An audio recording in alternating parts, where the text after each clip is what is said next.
Our main focus right now has been to work with other countries to try to provide whatever assistance we can to the opposition so that ultimately it can become not only an effective force, but ultimately can come together to provide the kind of political transformation that we think is ultimately going to be needed once Assad comes down. I can categorically state that today our position is what it has been, which is we are not providing lethal assistance to the Syrian opposition. This, as the front page of the New York Times today had a story saying this: U.S. weighs bolder effort to intervene in Syria's conflict.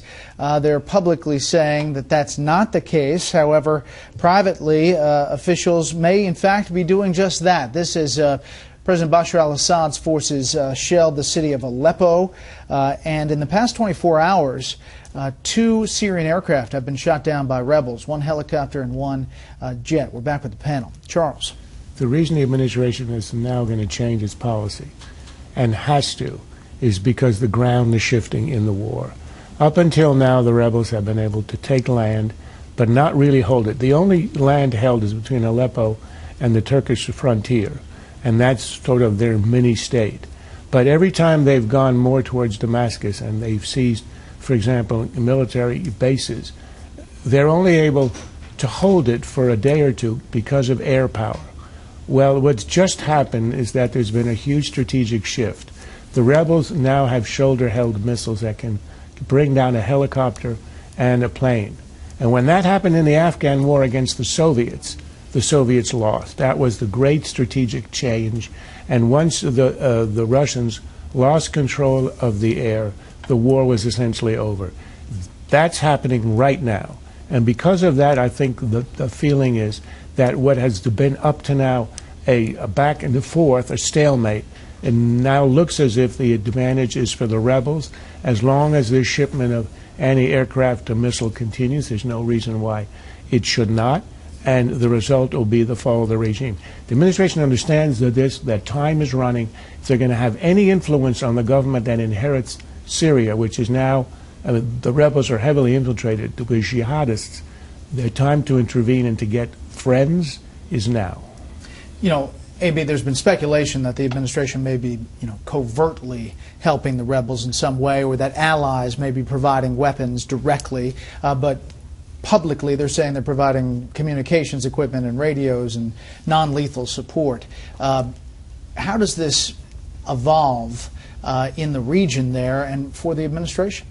Well, let's just start with the fact that the president does not have a national security team in place, and so that he can't really they can't begin to make serious official commitments until that team is in place. People are leaving, and we don't know who's coming, and so that's so we learned of their shift, but we don't know that they can actually make that shift officially.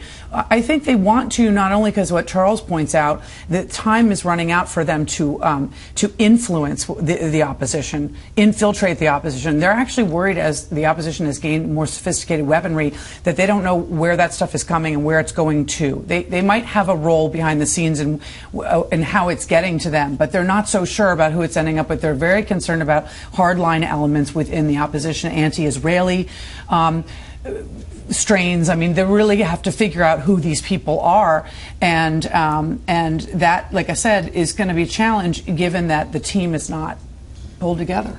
Well, the time to intervene, if we were going to intervene, was a year ago. It was more than a year ago. If we do it now, it's better late than never. But we have lost so much ability to influence the outcome there, because I think the president wanted to be able to control the outcome, to dictate the outcome, or he didn't want to have anything serious to do with it at all. Far better, in my view, if you're going to provide this assistance to the opposition, to do it in an open way, and to say, we are providing assistance to the opposition. In return, we expect certain things of the government that replaces Bashar al-Assad.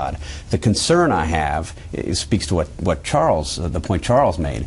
If we can recognize that they're now becoming bolder because the ground is shifting in the war itself, if that looks opportunistic to us, it'll look opportunistic to the people that we're supposed to be helping. And you have had 30,000 plus Syrians die on the ground, and their relatives, their families are not going to look kindly on a United States that stood by and watched this happen. Steve is right. We are very, very late. The reason is Though he had an election, Obama wanted to wash his hands.